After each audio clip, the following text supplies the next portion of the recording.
And what's up? It's time for another unboxing. It's been like forever.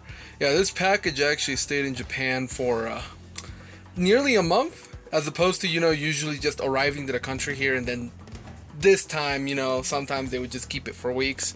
It's kind of weird. Maybe something happened over there, but it was pretty much in like Osaka airport for like a whole last month, so it's only finally arrived. It was pretty quick in processing, I guess, to make up for that lost time, and yeah, let's open it up in a bit. And with this, we can clearly see it's very blatantly Black King, guys. Nah, I'm just kidding. It's Red King, of course. Duh. Yeah, let's open him up. Let's remove all this protection and stuff like that from him. See what's up.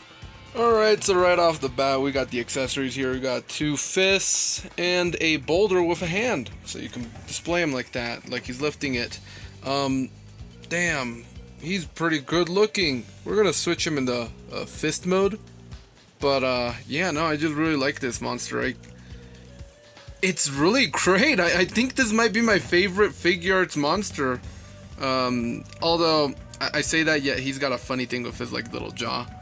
Of how it moves from side to side, But, I see this and I definitely think, after many other toy lines making just really, like, well, I won't generalize, but the same thing. I think I had the opinion with the Figuarts Gomera, and it's basically that that Showa Gomera, the Gomera design has never really had a good figure if you don't count, like, of course, collectibles that are meant to be show accurate, like the X Plus and the higher grade stuff. But I'm referring to like a smaller scale, easy to access one. Is what I'm referring to.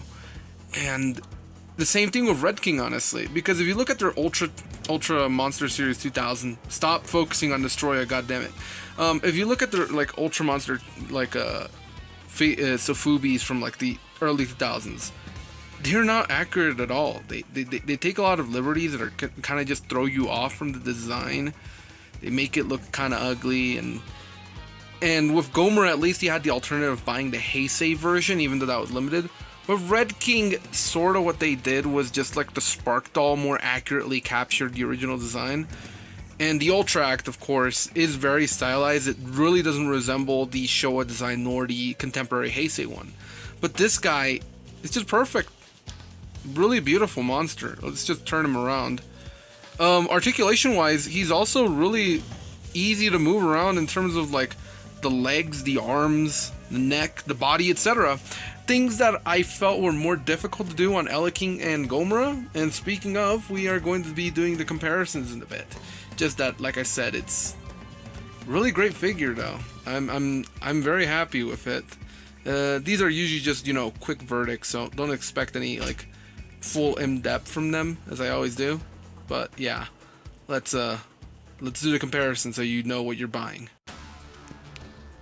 So to start off the comparison, here we have next to the SH Figuarts Gomera and the Shinkocho Seiho Ultraman. Yeah, no, it's average scale. It scales very well with them. Pose them all around all you want. Make an epic battle, Like I said, going back to what I was talking about design-wise, Showa Gomera has never really been my liking. I've always liked the more stylized Heisei design, specifically the one used in the first season of Ultra Galaxy Mega Monster Battle. While with Red King, consistently, all of his design derivations have been pretty good for me. So I think he has that over Gomera, where he's such a timeless design that no matter if you stick with the classic design or a stylized retake on it, they're both good, So yeah, no, it's just what I really like when I see this Red King, even though it's clearly meant to be the Showa version, the original version from 1966, I can still see him as, the Heisei one. I don't know, it's just something about, probably cleverly posing him or something. It's pretty cool. I like it. But yeah, no, this is a Red King posed with these guys. Take another good look. Here he is compared to Earth Jobber and Blazar. Yeah, no, it's pretty cool. I've always wanted to pose these guys together. It always felt like a natural thing to have them kind of face off a Red King. Sort of happens in this show, just that, it's Red King and Gigas. But I always figured, like, hey, what if Red King was in Blazar? He should be like a singular threat that these two have to team up against. Pretty good episode, though. Even though that's like the new suit they've been using for a while since they retired the contemporary Haces, and they're now kind of stuck using the replica of the second generation Red King, which kind of loses its charm. I don't know, you know, it being a second generation Red King works best when it's meant to be just a second Red King, you know, not the main one. But that's just enough rambling from me. And of course, the new posing norm for this channel, the custom Monster Arts Wakasa Godzilla 2000. Or Pipeworks Godzilla, whichever you want to see it as. Go watch that video too if you want to see more about this guy. But yeah, no, he poses very well with your Monster Arts as well. Reasonably so. Red King, because of his design style, should be a bit taller than your average Godzilla. Despite official stats wise not being the case. Nerd emoji. But still, he looks like a monster that would, in a similar scaling standard, be slightly taller, you know? But yeah, no, it looks pretty cool next to them. So yeah, we're gonna do one last extra comparison in a bit. And yeah, no, he's definitely getting mogged by the Ultraman Gomera. Looks kind of funny though. He's definitely taller. You know, little pinhead Larry over here. Who you calling a pinhead? Yeah, no, I guess if you really wanted to have a big Red King figure, you would have been, of course, better off with the Ultraman. But this should be like a good approximate scaling for how small this guy is compared to an Ultraman, because Ultraman were bigger figures, especially in the monster department. But is the scaling too bad? Nah, I think it works. It looks cool. I really don't mind it. So that's really up to preference. I don't know. I think the scaling looks funny, but at the same time, it's kind of cool. I don't know. Gomera kind of being equally sized. Just that the other guy just has a smaller set of proportions, I guess. But yeah, no, it's pretty cool. It's pretty cool. Yeah, it's a quick comparison. One little extra comparison before we end off, because this is just going to be the final verdict anyways. So yeah, no, just so you get a little reference view, the 3 Figuarts Ultra Kaiju you've got so far. I'm going to be purchasing Black King from a friend, so that's a bit of like a heads up of, I guess, eventual future review. Not in the rush though, I'm kind of busy with personal life expenses right now. But yeah, no, this figure overall is great, you know? Compared to these two, I think I brought it up earlier, but he's really greatly movable. He's better in movement than these guys. These guys are a bit stiff. Ella King, you can easily move his parts, but I don't know. I think it's the way he's structured that kind of limits him. But he wasn't as stiff. And then Gomera, of course, was one of the earlier ones that was ever released. So he's really, really stiff. And it's kind of annoying to an extent. But, I guess it's just a deal of just it being an older figure. It's maybe the renewal version fixed it, because I am aware that there's a renewal version of this guy, quite a few of them actually, but I'm not sure if they really updated the molds engineering, you know, most is just a reissue. But yeah, no, Red King's a pretty recommendable buy if you got it, or if you plan on getting it, and lucky fucker, you know, it's pretty great. I really have nothing else to say other than, you know, very recommended figure. It is like a peak Figuarts Kaiju. I think the only gripe I would have would be the jaw thing. That's kind of funny. It kind of scared me. He has a bit of a similar thing than Earth Garen, where his jaw would just randomly pop off if you're not careful with it. Not careful in the sense that, oh, you're going to break it, but randomly it just snaps off. Again, not in a breaking sense, but rather that it's supposed to hinge on there and just, I guess, be able to easily fall.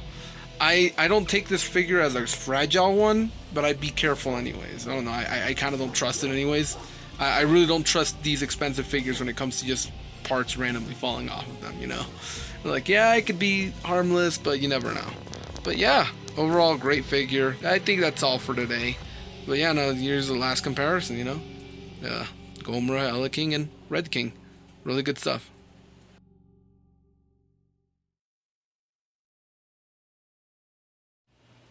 So what's up? We got a new figure, and I have not yet edited the Red King video. I might as well do that in a bit after a lunch break. But yeah, no. I just got this guy. I had also ordered the Renewal X figure, and yeah, no, I kind of ordered him as a bit of filler. Huh, very responsible spending, Gigantus. But in reality, I am really blown out of the park with this one, or water. I don't know how the quote is. I got blown. I'm sorry. So, in reality, this figure looks very great. You know, much like Specium Zeparion, we showcased him. He looked really, really cool, and this guy does the same, but for the old X figure. Now, you guys may know that I already have the original X mold because of the one I ordered last year. And it was so funny that they announced this guy shortly after I won the other one at an auction.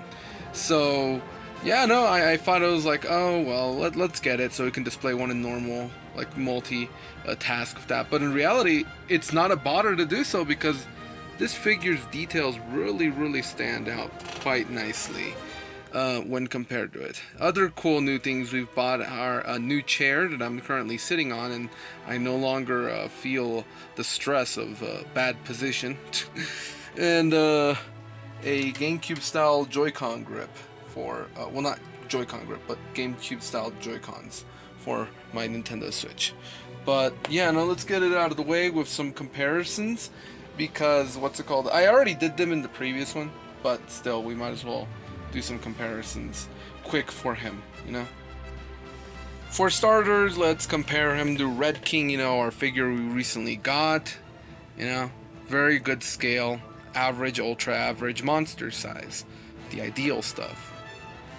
Here he is right next to Blazar and Renewal Orb. And, you know, the three Taguchi bros. And yeah, no, it's really good stuff. I really like how the Figuarts Ultraman line, in terms of the heroes, is actually starting to be quite good looking. Because for a long while, like, yeah, they were okay, but they didn't really stand out as much as the Rider ones. And this is something I've said in my previous reviews. I'm not going to repeat myself, but yeah, no, and me being more of a monster person, you know, I love monsters more than the superheroes. I always felt more inclined to buy the monsters. But now with these special details and the way they're going around it, I am feeling more inclined to finally buy more Ultras if they're going to keep up with this Seiho-like quality for even the main releases, you know? So yeah, very good stuff. And here he is next to the original release X. Well, not really the original release. The one I bought was also like a re-release, but here he is next to him. It still essentially was the same mold, and you can really tell the difference of details. Like, of course, he's wearing the armor, and he's also quite dustied up, so he's not going to look the best. But you can really tell the difference between the stylized approach Ultra Figuarts took back then to the point where they kind of looked very inaccurate, while this guy just straight up looks like they ripped him out of the show. Like they grabbed one of those cool Luminous, Bandai Ultimate Luminous, I think, figures, and turned it into a Figuarts, you know, which is funnily enough what a lot of fake leakers used to do when it came to like, dude, new Ultraman coming out, and it's just like a Luminous figure with joints added in, and it's kind of cool to see that effect kind of become real, you know, without even the need of a Seiho to be part of the line, because again, these are kind of Seiho-like quality, just for the main line. Anyways, that's all for the video. I didn't want to mostly overly focus on this aspect. Very good stuff though. Yeah, no, in terms of the other X releases, because there are more releases coming out later this month, I mean not month, year, I will definitely be getting Orb Trinity because I like him, even though I have a lot of friends who hate him. Then again, I have a lot of friends who think X is mid, so we bought mid! Well, we're always buying mid! So, Orb Trinity is definitely a must-get. Exceed X is also out as well. However, Exceed X, I'm going to be buying him much later, I think, just to be able to get the hybrid set with the Beta Spark Armor set, so I can purchase them and display him in Beta Spark Armor. Because even though Exceed X, and from what I've seen in pictures, just on par with the quality of this guy, and very good to look at without the armor, I do definitely prefer Exceed X's Beta Spark Armor. That's a personal preference. But yeah, no, that'll be all for today's quick review. Hope you like double feature with Red King and X.